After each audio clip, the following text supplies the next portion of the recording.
গাছের মালিক ও বন কষা ও গাছের বড় করে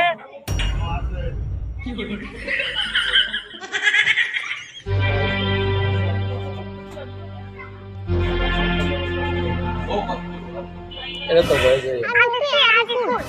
ওই তুই যে গাছের কাঁচা পারবি না পারতাছ কার কাছে শুনে বড় একটা গরু পারমিশন লাগে কে পারমিশন লাগবে না এই গাছগুলো তোর বাবা নিয়ে থেকে গেছে না আমার বাপে এরকম নিঃশ্বাস বড় গাছ ঘুরবো না এই নিঃশ্বাস আছে বড় খাবে সবকে হ্যাঁ না দেখলে তো নিঃশ্বাস করে যেতাম না আমার গাছের বড় নিঃশ্বাস আর যাই আছে তুই কোন খাবার আইছিস দেশে কত বড় ফলাইছে ও আরাম্মা তোমার গাছে তুমি ঘরে ভিতরে দিদি গাছ ধরে নিয়ে গাছ তো নেই থাকো তোর যদি আমার গাছ লাগবে 100 টাকার মধ্যে বেরালাম আমার মুখ বাড়া করে না আমার সরতে করে খা